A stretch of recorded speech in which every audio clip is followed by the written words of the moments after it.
A quiet kind of defiance. In a town where a man's worth is measured by what he hides, one lawman chooses to stop running. This is a story of quiet defiance, of love that doesn't ask permission, and the kind of strength that doesn't bend. Welcome to Secrets Under Stetsons. Chapter 1. The Stranger in Cell 2. The jailhouse smelled of old sweat, damp wood, and last night's tobacco. Sheriff Elijah Cade had just settled behind his desk when the morning light cut hard across the floorboards. He moved slowly, deliberately, his boots echoing on the planks, a mug of coffee gripped in one strong hand. At 40, Elijah was the picture of controlled power, broad-shouldered, thick with muscle, earned through years of hard work, his beard neatly trimmed, eyes sharp beneath the brim of a sun-worn Stetson. He'd kept this town safe longer than most men lasted in the job. Sheridan was no longer a wild outpost. It had banks, schools, saloons that opened on time, and a rotating class of strangers who came through looking for luck, work, or trouble. This one? He was trouble. Elijah glanced toward the far cell where a young man lay stretched out on the cot, one arm over his eyes, blood still crusted on his split lip. His name, as scrawled on the report from the night deputy, was Liam Prescott, age 24. No fixed address. He looked too calm for a man who'd cracked someone's jaw in a saloon fight just hours earlier. Elijah stepped closer, boots scuffing slightly as he drew near the iron bars. You planning to sleep through breakfast? Liam's arm dropped slowly, revealing a face Elijah hadn't quite seen in full last night, though he remembered those eyes. Clear. Defiant. Too damn blue for their own good. I didn't figure breakfast would be part of the stay, Liam said, voice dry but young. Elijah allowed himself a twitch of a smile. We don't starve folks, not even the ones who swing first.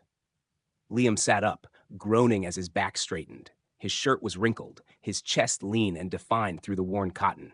His jeans were dusty, knees scuffed from either the fight or the floorboards he'd landed on. You the one that brought me in? Liam asked, eyes flicking across the badge. I'm the one that didn't let the barkeep knock your teeth out with a chair leg, so yeah. Elijah's gaze held steady. You remember why you were fighting? Liam hesitated, jaw tightening. He said something I didn't like.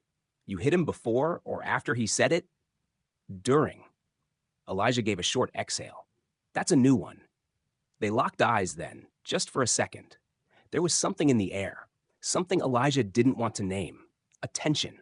Not the kind that leads to a fight, but the kind that pulls. Deep, quiet, unmistakable.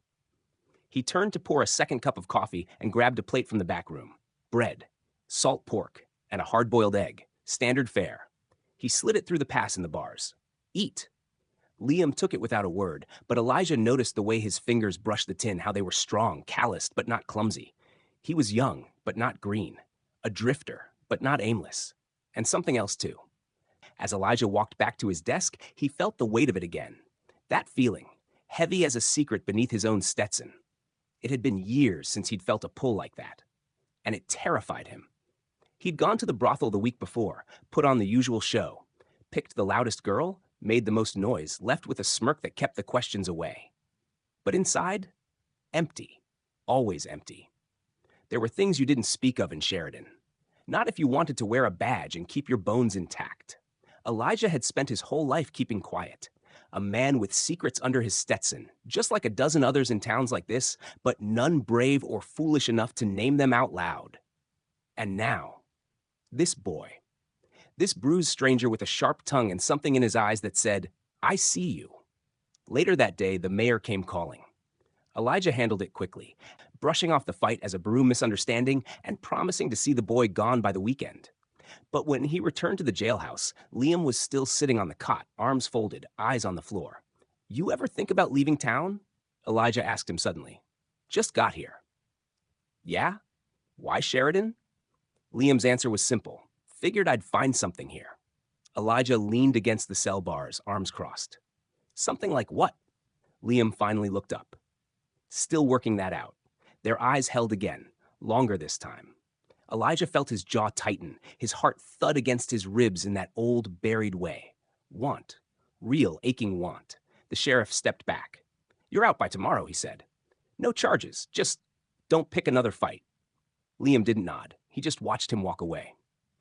That night, Elijah sat on his porch, a glass of whiskey in hand, the stars wide above Sheridan. The wind moved across the plains like a whisper of old truths, ones he'd buried, ones that waited, ones that might not stay buried now that someone had looked at him like that. For the first time in years, he didn't feel alone in the dark. He tipped his hat forward and whispered to the wind, "Damn it all." But deep down, he knew.